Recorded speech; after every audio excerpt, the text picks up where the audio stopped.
Hello everyone. Today we are going to examine archetypal criticism, which is part of your syllabus methodology of literature. You are familiar with literary criticism. Literary criticism is a commentary on a work of literature. The critic will be reading a literary work very closely than the ordinary reader.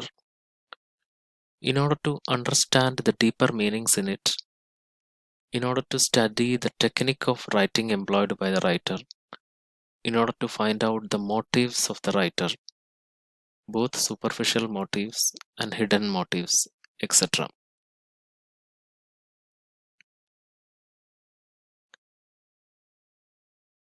There are several approaches in literary criticism. For an example, consider biographical criticism.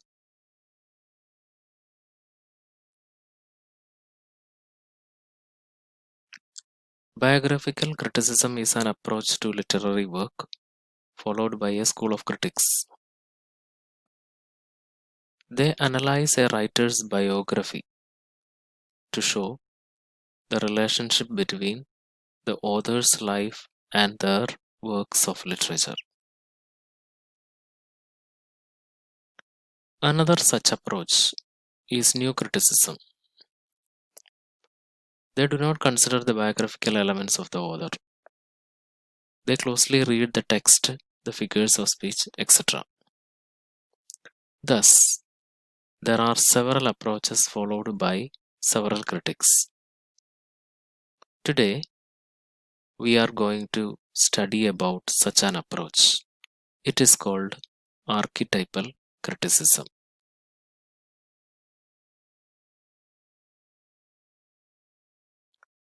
What is an archetype?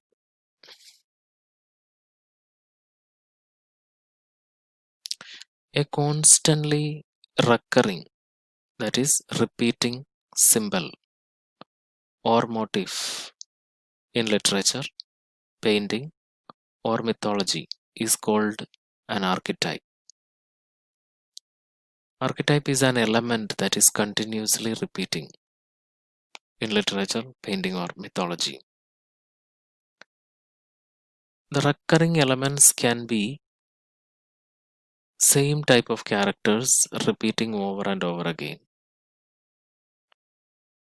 same types of imagery repeating, same themes repeating, etc. For an example, we can say the quest as a recurring theme in literature. What do you mean by quest? Quest means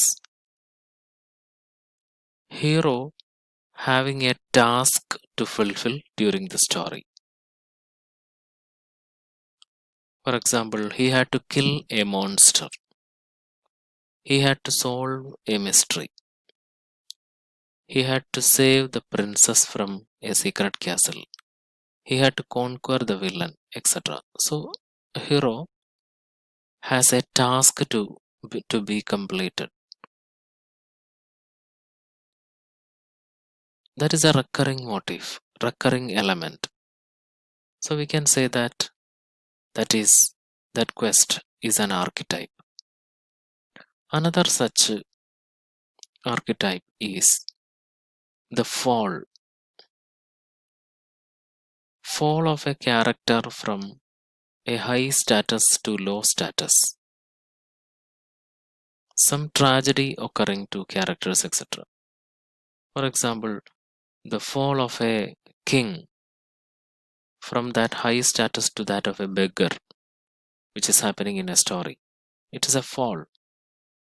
A businessman falling from that rich status to a low status. Such things often repeat.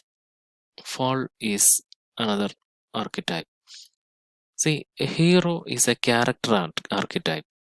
Hero is a person who is ideal in every aspect, who will win in everything he is taking part, who is capable of adventures, who is capable of winning. Hero is a character archetype.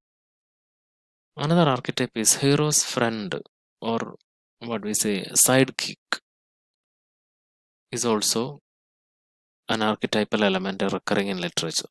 Dr. Watson to Sherlock Holmes, or Sancho Panza to Don Quixote, or to take an image from contemporary cinema, mm, Aju Varghese to Nivin Pauly, or all these elements are archetypes. So, archetypal criticism is a type of criticism or critical theory that interpret a text by focusing on recurring archetypes, symbols, images, character types, etc. Hope you understood that. Archetypal criticism is a type of criticism which interpret a text by focusing on the recurring elements in it.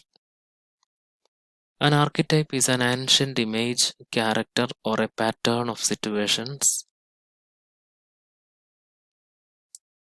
that recurs throughout literature and thought consistently enough to be considered universal. See, these elements will be universal, that is applicable to all part of the world, irrespective of time, space, etc. And this type of criticism became very popular in 1940s, 1950s, etc. One of the earliest works, critical works, were Archetypal Patterns in Poetry, 1934, written by Maud Bodkin, is an example of archetypal criticism. Archetypal criticism has its origin in social anthropology and psychoanalysis. See, it originated from two strands, two areas, two sources. One source is social anthropology, another is psychoanalysis. It was popular in 1940s and 50s, largely due to the work of the Canadian critic Northrop Frye. See, Northrop Frye is often associated with archetypal criticism. I have told you that there are two sources. Consider the anthropological origin. The anthropological origin of archetypal criticism is indebted much to the work of James G. Fraser's The Golden Buff, which was written within this period. It is the first influential text dealing with cultural mythology, cultural mythologies.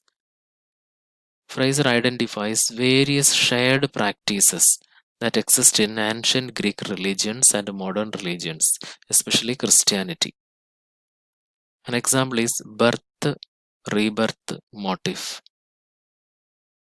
That means birth of Christ, rebirth of Christ.